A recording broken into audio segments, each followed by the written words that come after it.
मिल गई क्या वो? हाँ? अरे ये हमारी सरपंच मैडम है, जरा नारे तो लगाओ इनके। नागलक्ष्मी देवी है महान, है शक्तिमान। नागलक्ष्मी जिंदाबाद जिंदाबाद। ए बंगार राजू, आज का ये दिन तो अच्छी तरह याद रखना। इन सबके सामने सरपंच आज ये शपथ लेती है। शपथ होगी?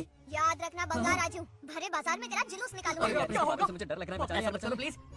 नहीं तो पीढ़ियों से मिल रहा ये गौरव, ये मान सम्मान, ये सरपंच का ओहदा, इससे रिजाइन कर दूंगी। अरे सही। अब और नहीं, ये सरपंच नागलक्ष्मी किसी का जुल्म नहीं सहेगी।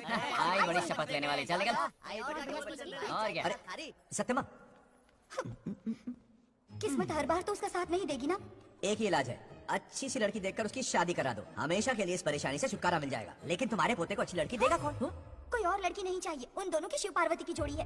पंडित जी ने कहा था शादी हो गई तो 7 जन्मों तक साथ रहेंगे। नामकरण के दिन ही मैंने नागलक्ष्मी का हाथ मांग लिया था। अगर मैं इतनी जल्दी यहाँ नहीं आती तो खुद रमेश के घर जाती और उससे कहती, रमेश। हाँ आंटी,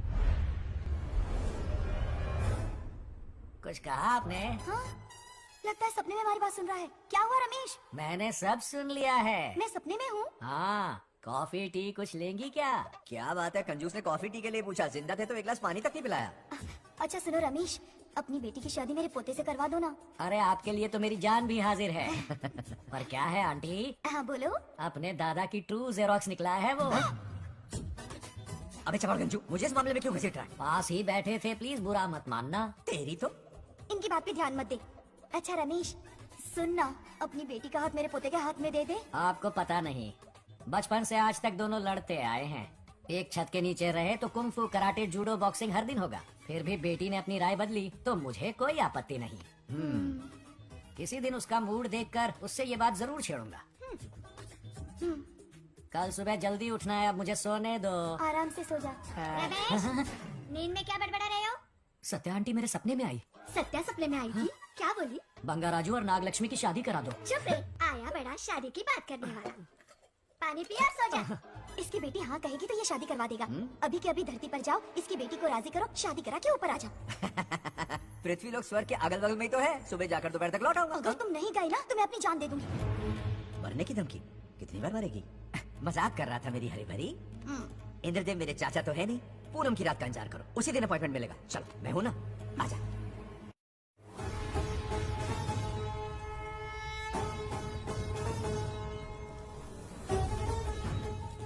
यमराज जी को मेरा प्रणाम। इस वक्त यहाँ आने का कष्ट क्यों उठाया?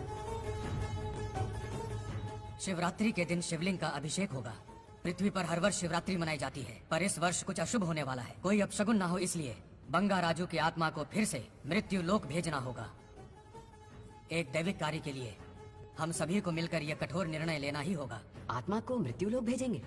किसकी आज्ञा से? शिव की आज्ञा से। ओम नमः शिवाय। फिर तो भेजना ही होगा। बंगा राजू, इंद्र और यमराज यहीं आ रहे हैं। अरे यम बॉस, बड़े दिनों बाद दिखे। कहाँ घूमते इतने दिन? नर्क लोग के गर्ल्स के साथ बिजी थे क्या? तुम तो ऐसी बातें कर रहे हो जैसे ये तुम्हारी चड्डी बड़ी हो। स्वामी, इन्हें एक बार पृथ्वी लोक पर जाने दीजिए ना।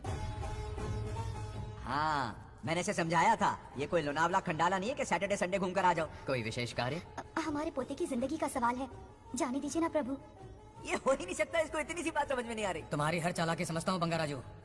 अपनी पत्नी की बात सुनो, पत्नी की हर बात मानना तुम्हारा कर्तव्य है। क्यों भावना की रो में बह रहे हो प्रभु? बंगार राजू, निर्णय हो चुका है, नीचे जाओ, विवाह संपन्न करके लौटना। उस लोग के कल्याण में ही इस लोग का कल्याण है। धन्यवाद प्रभु।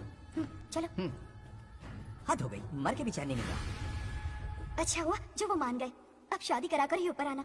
आने की बात मत क्या करो। मतलब? और नहीं तो क्या, मुझे नहीं मालूम मैं कब तक लौटूंगा। लेकिन अगर रिश्वत दोगी तो हाँ?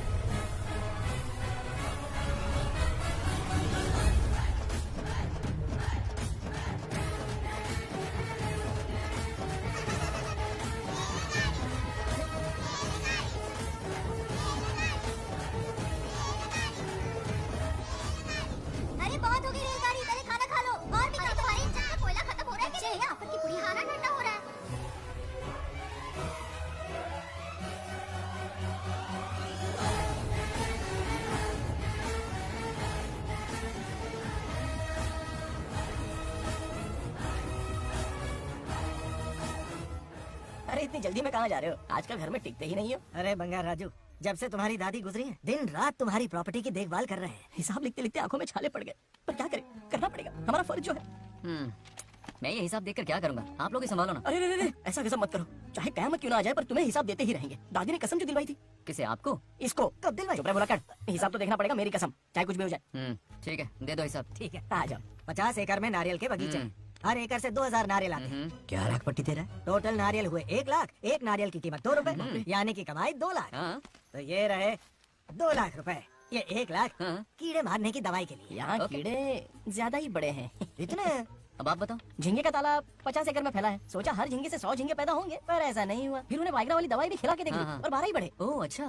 पर केजी 20 रुपए। सिर्फ 20 रुपए? अरे झींगा है, कोहिनूर का हीरा नहीं। छोटा कहीं का। ये मुनाफा और ये लागत।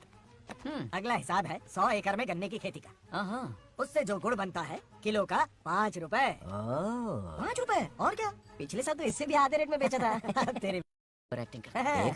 दूसरा फिश फार्म 50 एकड़ में। हाँ। कुछ मछलियाँ 50 रुपए, हाँ। कुछ 30 रुपए हाँ। और कुछ 20 रुपए। हाँ। क्या 20 रुपए? वेल मछली नहीं बेच रहे हैं। इतनी महंगी? इनके कपड़े उतार के मारना चाहिए इनको। तो फिश की कमाई हुई 2 लाख रुपए और ये खर्चा। क्या ये आम हम खा सकते हैं? लॉस करवाओगी क्या? बंगार राजू के परमिशन के बिना नहीं ले सकते। चलो लाओ, दो दो दो। बाबा, और घर के अंदर जाके खेलो। चलो भागो। अभी ना, अरे, 2 जा। आम तो थे। तो इस साल का हिसाब क्लियर हो गया? ठीक है, ये 50,000 रुपए रख लो पॉकेट मनी के लिए। बाकी पैसों की मैं एफडी करवा देता हूँ। ठीक है। हाँ? ये दोनों आम धोके खा लेना। हाँ? नहीं छोड़ो, मैं धोके भिजवा देता हूँ। ठीक हाँ, है, चलेगा। बाप रे, अकाउंट संभालना कोई बच्चों का खेल नहीं है, बहुत मेहनत लगती है। बहुत ऐश कर ली।